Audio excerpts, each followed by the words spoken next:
My name is Susan Dwyer, and I'm a 12-year wildlife rehabilitator. 5 years ago, I founded Safe Haven Wildlife Rehabilitation Center.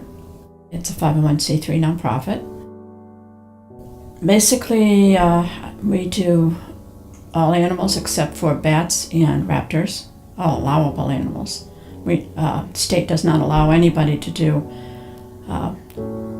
coyotes and bobcats, and of course not bears, but we do everything else. You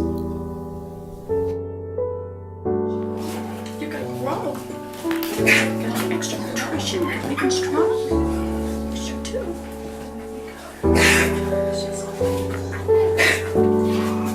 Hey, none of that.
Well, I've always cared for wildlife. When we were kids, being out in Granby, it was very rural at that time.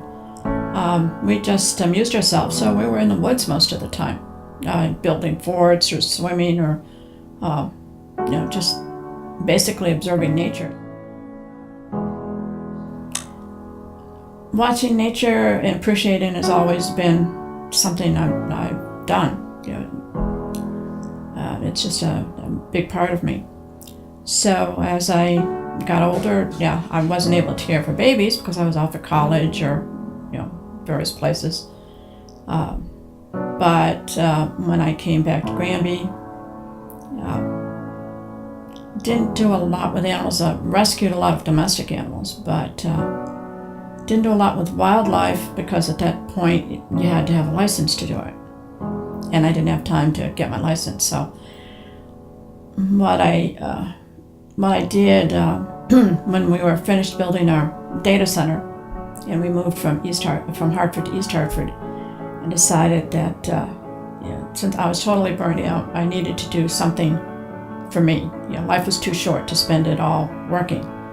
So I decided to finally take the time to get my wildlife rehab permit. So I got the study material and I studied, and following spring I took the exam and passed and waited for my first babies to arrive. I have three volunteers plus my husband. Kathy Agresta is a volunteer. This is her second year volunteering. She loves the baby squirrels, so she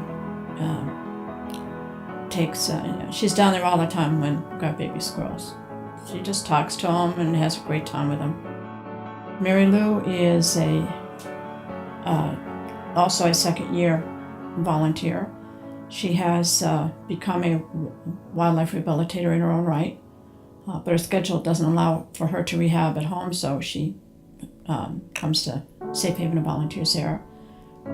Her favorite are the little skunks, because she had a pet skunk when she was younger.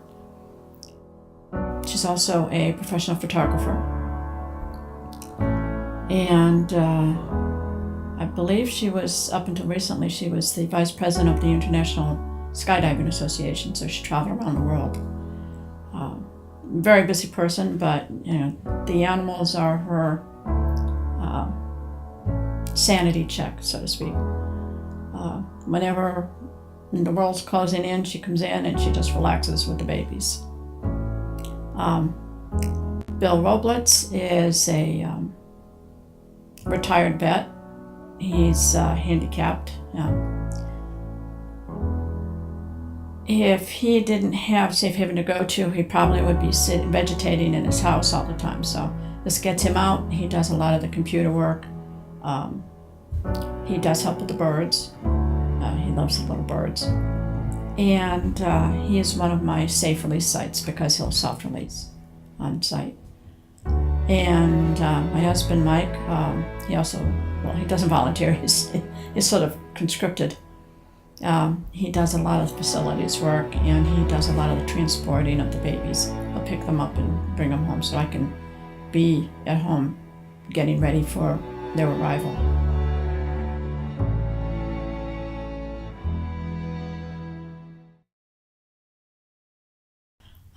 The first babies are usually, but not always, baby squirrels. They can come in as early as January, but typically end of February, early March. Usually they're followed very closely by baby raccoons. And once you get into April, then you start getting baby bunnies, baby possums, baby woodchucks, chipmunks, mice. Once you get into May, that's when the fawns arrive. May and June is when baby skunks arrive. Foxes are a little bit earlier, but they can be around May too, but usually they're in April, March. Porcupines are generally around May. Birds start coming in May and they go through September. So we've seen our last baby birds for the season now. Some species have 2 litters a year.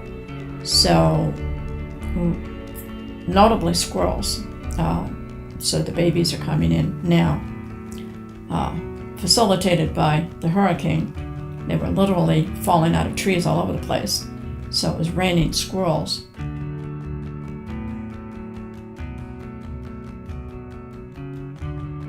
When the babies are young, the day starts at like 3 o'clock, 4 o'clock in the morning. Get up, go over and feed them their breakfast. Go back, wash the dishes, get the bedding ready to change for their beds. Then go back, change their bedding, do a little computer work, give them their next feeding. The small babies have to eat about every 2 hours, so you don't do too much in between. Maybe run to the store, get some supplies, come back, feed them, do a little paperwork, feed the babies again, make formula, feed the babies again. And you do that up most of the night. I mean, some of them have to be fed around the clock. So when the volunteers come in, they come in during the day, usually for the lunchtime feeding. So they can stay for 1 or 2 feedings, depending on how long. A feeding can last 4 or 5 hours if you have a lot of small babies that are hard to feed, or it can be as quick as a half an hour. You just have a few left. So you just it's very adaptable to you just change your schedule whenever you need to accommodate the feedings, because everything revolves around feeding them.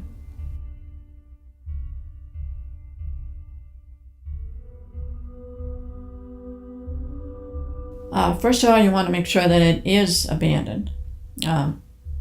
There are a lot of babies, the cuter ones, that get baby napped. Mom is generally within the vicinity, but someone sees a baby lying there, they think, oh, it's an orphan, and they grab it without knowing that mother's over there watching them and she won't approach with a person around. So first of all, you want to make sure if the baby is healthy, is not in imminent danger, then stand back out of sight for a few minutes and see if mom comes back and takes care of them. This especially goes for fawns. If in a reasonable amount of time, depending on the situation, like in August, with the flies as bad as they are in August, you can't leave a baby alone for an hour or so. The flies will have laid eggs on them that time, and then we're faced with a maggot situation.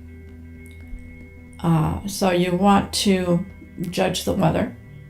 In early spring, you've got to be careful that they don't get too cold. So you just have to play with the situation a little bit. If given the circumstances and the weather and other conditions, mom hasn't come back, you need to take a towel, put some gloves on, scoop them up and put them in a box. The single most important thing is to keep them warm. A cold baby that comes in is generally not going to make it. Their systems have started to shut down because they're delicate in the first place. I can maybe get them back for a while so that they can live for a few weeks, even a month. But the minute they go into a growth spurt, their systems aren't able to grow because they've had cell damage and they drop dead. So keep them warm. They don't need food, they don't need water, but they need to be warm.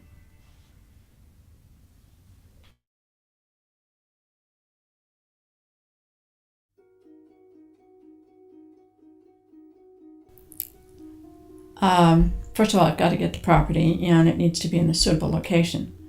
No neighbors, or very understanding neighbors that wouldn't mind if a baby just released wanders off into their property. They don't have a fit about it.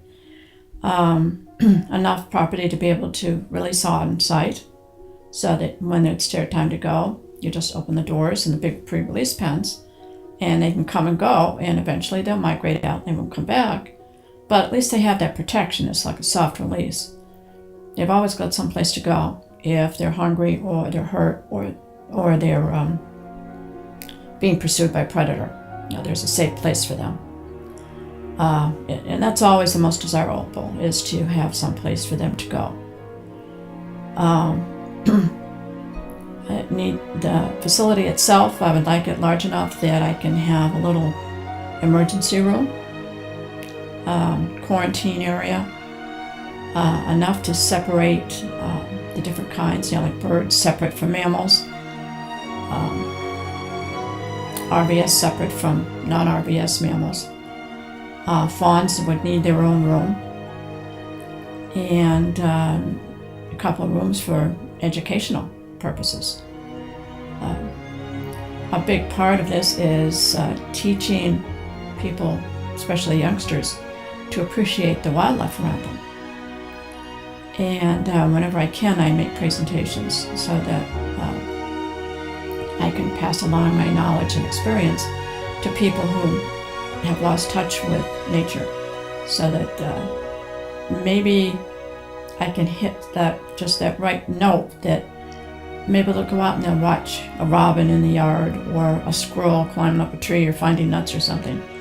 And they will marvel at how wonderful Mother Nature is. As rehabbers, we can only teach them so much. And Mother Nature just kicks in all this wonderful genetic knowledge of theirs so that they know how to do what they need to do. And it's amazing that in a difficult world out there for them, that they manage as well as they do. And it's just, the more you watch nature, the more you appreciate it.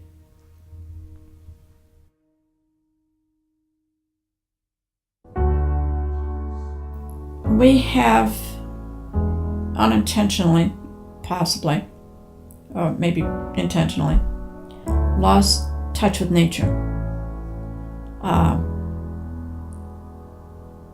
And it is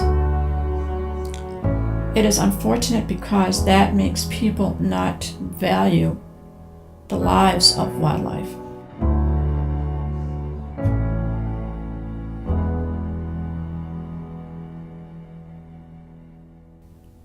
they have a difficult life anyway, but respect them for what they are. They are survivors. In spite of everything we've done, we've taken away their environment, but they've managed to survive. Don't assume that someone else is going to take care of the situation, or let nature take its course.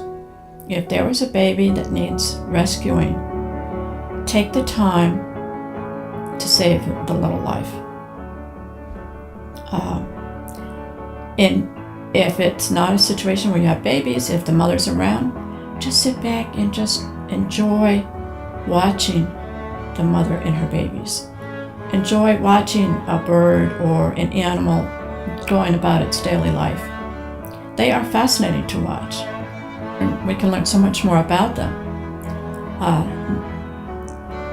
They are much more intelligent than they are given credit for. They have to survive under very difficult circumstances in many cases, and they have managed to survive. And we need to appreciate that. We can't save the environment without saving the wildlife.